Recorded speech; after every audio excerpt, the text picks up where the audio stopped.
जब से इजराइल के अंदर युद्ध चल रहा है तब से भारत का स्टैंड यह है कि इजराइल जो हमास और हिजबुल्लाह के खिलाफ कर रहा है वो सही है। भारत ने अभी तक हमास और हिजबुल्लाह के खिलाफ इजराइल के एक्शन को कंडेम नहीं किया। यूनाइटेड नेशन के अंदर लगातार वोट के अंदर एब्सटेन किया है, यानी कि कहीं ना कहीं भारत इजराइल को सपोर्ट कर रहा है। वहीं जब बात आती है पैलेस्टीन के कॉज की तो भारत कहता है कि 2 स्टेट सॉल्यूशन होना चाहिए पर शांतिपूर्वक ढंग से। ऐसी कंडीशन में पैलेस्टीन के फॉर्मेशन में भारत पैलेस्टीन के सपोर्ट में है, पर इस युद्ध के अंदर हिजबुल्लाह और हमास के केस में भारत इजराइल के सपोर्ट में देखने को मिलता है। बट अभी भारत सरकार ने यूनाइटेड नेशन के अंदर आए जॉइंट स्टेटमेंट में इजराइल के खिलाफ वोट किया है। इतना ही नहीं, अपनी फोर्सेस को लेबनान के अंदर तैनात किया है। दोस्तों, सवाल उठता है भारत ने ऐसा क्यों किया? भारत ने क्या सच में इजराइल के अगेंस्ट में वोट किया है या फिर ये भारत के इंटरेस्ट में है? इन सारी चीज़ों को मैं शुभेंद्र चौहान डिटेल में आप लोगों के साथ में चर्चा करूंगा। बट उसके पहले आप लोग मेरे साथ में SRC10 टेलीग्राम ग्रुप के ऊपर जुड़ सकते हो। मेरे क्लास की अपडेट PPT PDF सब कुछ आपको मिल जाती है। UPSC CSE की तैयारी करना, इंडिया के टॉप एजुकेटर से ऑफलाइन क्लास के अंदर पढ़ना है तो आप लोगों के पास में बहुत अच्छा मौका है। अनअकैडमी केवल ऑनलाइन ही रहा, अनअकैडमी अब ऑफलाइन भी आ चुका है। दिल्ली के करोलबाग, मुखरीनगर के अंदर, बिहार के पटना के अंदर ऑलरेडी हमारे सेंटर्स खोले जा चुके हैं। अगर आपको हमारे सेंटर के अंदर जुड़ना है तो आप बिल्कुल से जुड़ सकते हो, क्योंकि यहाँ पर आपको इंडिया के ये टॉप एजुकेटर्स ऑफलाइन क्लासेस के अंदर GS, CSET, current affairs, ethics, optional इन सब की कंप्रहेंसिव तैयारी कराएंगे। साथ में आप लोगों को दी जाएगी 1-on-1 मेंटरशिप, वो भी एक ऐसे प्लेटफॉर्म से जो सबसे ज़्यादा रिलायबल है। UPSC CSE 2023 के अंदर सबसे अच्छे रिजल्ट अनअकैडमी के द्वारा आए थे। इसके अलावा अगर आपको स्टेट PSC की भी तैयारी करना है तो भी आप अनअकैडमी के ऊपर जुड़ सकते हो। UP PSC के लिए प्रयागराज वाला सेंटर और बिहार PSC के लिए पटना वाला सेंटर जो है वो ऑलरेडी ओपन हो चुका है। बिल्कुल से आप जुड़ सकते हो। अगर आपको जुड़ना है तो नीचे डिस्क्रिप्शन के अंदर मैंने 2 लिंक दी हुई हैं, उन लिंक को खोलना, उनको फिल आउट करना। हमारी टीम आपको रीच आउट करेगी और कंप्लीट गाइडेंस आप लोगों को देगी आपकी UPSC CSE की तैयारी के अंदर। चलिए दोस्तों, समझने का प्रयास करते हैं यहाँ पे हुआ क्या। देखो, रिसेंटली एक जॉइंट स्टेटमेंट यूनाइटेड नेशन में आया, पर बात आती है कि ये जॉइंट स्टेटमेंट आया क्यों। देखो, जॉइंट स्टेटमेंट को समझने से पहले समझो ये पीस कीपिंग फोर्स क्या होती है। देखो, ग्लोबल लेवल पे कई सारे कॉन्फ्लिक्टिंग रीजन है, जहां पर आप इजराइल वाला रीजन देख सकते हो, या फिर आप अभी रीजन देख सकते हो, या फिर सूडान, साउथ सूडान वाला रीजन देख सकते हो। कई सारे रीजन के अंदर ऑलरेडी कॉन्फ्लिक्ट जो है वो चल रहा है। इन सारे कॉन्फ्लिक्टिंग रीजन के अंदर कॉन्फ्लिक्ट को रिजॉल्व करने के लिए, या फिर दोनों पार्टी के बीच में मध्यस्थता कराने के लिए, या फिर उन रीजन के अंदर सिविलियन और ह्यूमन राइट को प्रोटेक्ट करने के लिए यूनाइटेड नेशन सिक्योरिटी काउंसिल द्वारा कुछ पीस कीपिंग फोर्सेस बनाई जाती है। ये पीस कीपिंग फोर्स कुछ इस तरीके के सैनिक होते हैं जो नीला कलर का हेलमेट पहनते हैं, इसी कारण से इन्हें ब्लू हेलमेट भी कहा जाता है। ये कोई स्टैंडिंग आर्मी नहीं है यूनाइटेड नेशन की। एक्चुअल में यूनाइटेड नेशन के अंदर जितनी कंट्रियां होती हैं वो अपने सोल्जर्स को डिप्लॉय करती हैं और पीस कीपिंग फोर्सेस के अंदर कंट्रीब्यूट करती है। जैसे भारत जो यूनाइटेड नेशन का मेंबर है, अगर मान लो लेबनान के अंदर अभी इशू चल रहा है, वहाँ पर एक ब्लू लाइन क्रिएट की गई है यूनाइटेड नेशन सिक्योरिटी काउंसिल या यूनाइटेड नेशन जनरल असेंबली के द्वारा, और फिर उन्होंने एक पीस कीपिंग फोर्स बनाने की बात की है, तो भारत जो है वो फिर उस पीस कीपिंग फोर्स में अपने सोल्जर्स को भेजेगा, कंट्रीब्यूट करेगा। इस तरीके से United nation peace keeping force जो है वो काम करती है। यानी कि United nation peace keeping force में मिलिट्री, पुलिस और सिविलियन पर्सनल होते हैं अलग अलग देशों के। हर एक देश अपने हिसाब से कंट्रीब्यूट करता है। ये पीस कीपिंग फोर्स बनाई जाती है यूनाइटेड नेशन जनरल असेंबली के द्वारा या फिर यूनाइटेड नेशन सिक्योरिटी काउंसिल द्वारा। और इन पीस कीपिंग फोर्स की वजह से UNGA, UNSC, UN secretariat, troop, police और कंट्रीब्यूटर और होस्ट कंट्री आपस में एक साथ कोऑपरेट करती हुई दिखाई देती है। भारत भारी मात्रा में पीस कीपिंग फोर्स के अंदर कंट्रीब्यूट करता है। कारण बहुत साधारण है, भारत इंटरनेशनल लेवल पे एक पीसफुल कंट्री के रूप में अपने आप को शो करना चाहता है, ताकि हम परमानेंट मेंबर बन सके यूनाइटेड नेशन सिक्योरिटी काउंसिल के। इसी कारण से भारत दुनिया के लार्जेस्ट ट्रूप कंट्रीब्यूटिंग कंट्रियों में से एक है। आज तक भारत ने लगभग 2,75,000 सैनिक United nation peace keeping force के अंदर भेजे हैं।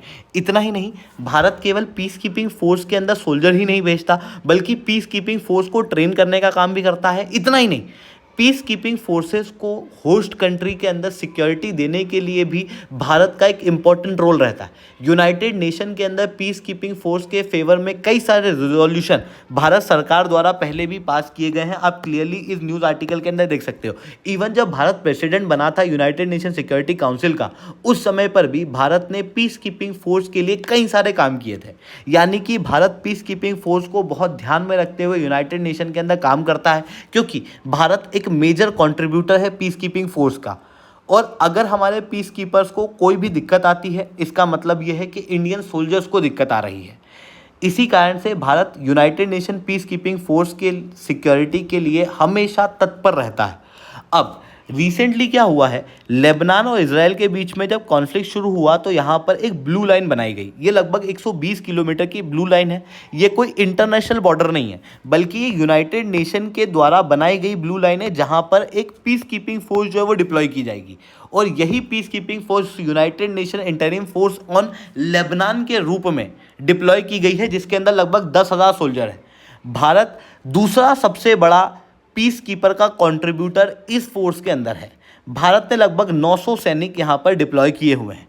बट अब जब लेबनान के यहाँ पर हमारे पीस कीपर्स जो हैं वो डिप्लॉय हैं, जिसके अंदर से 900 भारतीय हैं और टोटल 10,000 पीस कीपर यहाँ पर डिप्लॉय किए गए हैं, जो कि 34 अलग अलग देशों से आए हुए हैं। इजराइल जब लेबनान के ऊपर स्ट्राइक करता है तो उसकी वजह से पीस कीपर्स भी घायल होते हैं, उनकी भी डेथ होती है। इवन कई सारे ऐसे रीजन हैं जहां पर अटैक हुए और वहां पर पीस कीपर्स डिप्लॉय थे। इजराइल कई बार पीस कीपर वाले एरिया के अंदर अटैक कर रहा है। आप क्लियरली इन न्यूज़ आर्टिकल के अंदर देख सकते हो। इवन परसों की ही ये बात है, साउथ लेबनान के अंदर इजराइल के द्वारा अटैक किया गया, जहां पर United nation peace keeping force का एक चेक पोस्ट था और उसकी वजह से 2 श्रीलंकन पीस कीपर घायल हो गए। आप यहाँ पर भी देख सकते हो, एक बॉम्बार्ड किया गया गाज़ा पट्टी और लेबनान वाले इलाकों के अंदर, और वहाँ पर भी पीस कीपर्स की मृत्यु हुई है। ऐसी कंडीशन में भारत की ऑफिशियल वेबसाइट ने, ट्विटर अकाउंट ने यहाँ पर क्रिटिसाइज़ किया है इस तरीके के एक्शन को, और भारत ने कहा है कि पीस कीपर की सेफ्टी सिक्योरिटी सबसे पैरामाउंट इम्पोर्टेंस रखती है भारत के लिए। ऐसी कंडीशन में वो 34 देश जिनके पीस कीपर यहाँ पर डिप्लॉय हैं, वो ऑब्वियसली काफ़ी कंसर्न होंगे इन अटैक को लेके। इस कारण से यूनाइटेड नेशन के अंदर एक जॉइंट स्टेटमेंट आया, जहाँ पर इस तरीके के अटैक को स्ट्रांगली कंडेम किया गया। न केवल कंडेम किया गया, बल्कि ये भी कहा गया कि इमीडिएट एक्शन लिए जाएं, ताकि इस तरीके के अटैक जिनकी वजह से पीस कीपर की सिक्योरिटी और सेफ्टी के ऊपर थ्रेट होता है, उनको इमीडिएट रोका जाए। इस जॉइंट स्टेटमेंट को भारत ने सपोर्ट किया। न केवल सपोर्ट किया, बल्कि लेबनान वाले इलाकों के अंदर 900 सोल्जर्स जो हैं वो डिप्लॉय किए। ये चीज़ यहाँ पर देखने को मिल रही है, जो क्लियरली इजराइल के अगेंस्ट में है। इवन इजराइल के अगेंस्ट में भारत ने जो स्टेटमेंट दिया, उसके अंदर ये कहा गया कि we are concern at the deteriorating security situation along the blue line and we continue to monitor the situation closely. हालांकि कई सारे न्यूज़ आर्टिकल के अंदर ये बताया जा रहा है कि भारत ने इजराइल के खिलाफ वोट किया है, बट मेरा पर्सनल मानना ये है कि भारत ने यहाँ पर इजराइल के खिलाफ कुछ भी नहीं कहा है। भारत का कहना यहाँ पर पीस कीपर के फेवर में है, क्योंकि भारत की जो डिप्लोमेसी है उसके अंदर peace keeping force Paramount importance रखती है, क्योंकि पीस कीपर केवल यूनाइटेड नेशन के सोल्जर नहीं हैं, बल्कि इसके अंदर भारतीय सोल्जर भी डिप्लॉय होते हैं। इसी कारण से कई सारे जो न्यूज़ आर्टिकल है उनका कहना ये है कि भारत ने यू टर्न ले लिया है अपनी पोजीशन से, क्योंकि अभी तक भारत ने इजराइल के फेवर में ही काम किया है। जैसे जब यूनाइटेड नेशन रिजोल्यूशन आया इजराइल को विड्रॉ करने के लिए पैलेस्टीन वाले रीजन से, भारत ने यहाँ पर एब्सटेन किया था।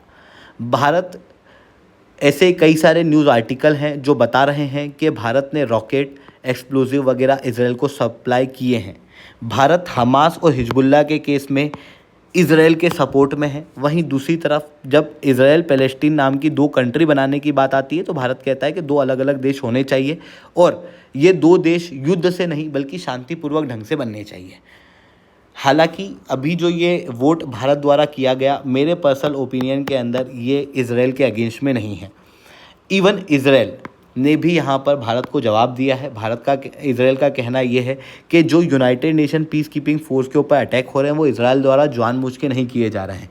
हो ऐसा रहा है कि जो पीस कीपिंग फोर्स वहाँ पर डिप्लॉय है उनका सहारा लेके लेबनान के अंदर से हिजबुल्लाह के लोग इजराइल के ऊपर अटैक कर रहे हैं। ऐसी कंडीशन में जवाबी कार्रवाई में इजराइल को यहाँ पर एक्शन लेना पड़ रहा है, जिसकी वजह से पीस कीपर्स की जान मान की हानि हो रही है।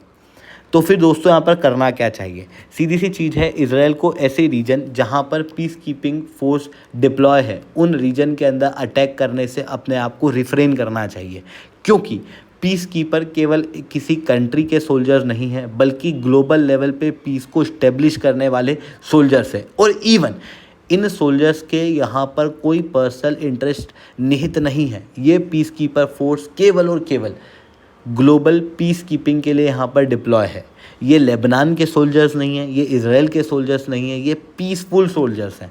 ऐसी कंडीशन में ह्यूमन राइट्स को मेक श्योर करने के लिए इजराइल को इन रीजन के अंदर अटैक करने से अपने आप को रिफ्रेन करना चाहिए, खास रूप से ब्लू लाइन के आसपास। आई होप ये सारी बातें आपको समझ में आई होंगी। लेक्चर अच्छा लगा हो तो लाइक करना, लेक्चर बहुत अच्छा लगा हो तो नीचे 7 कमेंट करना। यूपीएससी सीएससी की तैयारी करना, इंडिया के टॉप एजुकेटर से ऑफलाइन क्लास के अंदर पढ़ना है तो आप लोगों के पास में अच्छा मौका है। अनअकैडमी अब केवल ऑनलाइन ही रहा है, अनअकैडमी अब ऑफलाइन भी आ चुका है। दिल्ली के करोल बाग, मुखर्जी के अंदर, प्रयागराज के सिविल लाइन्स के अंदर ऑलरेडी हमारे सेंटर्स खोले जा चुके हैं। अगर आपको हमारा सेंटर देखना है तो इस वीडियो को एंड तक देखना है।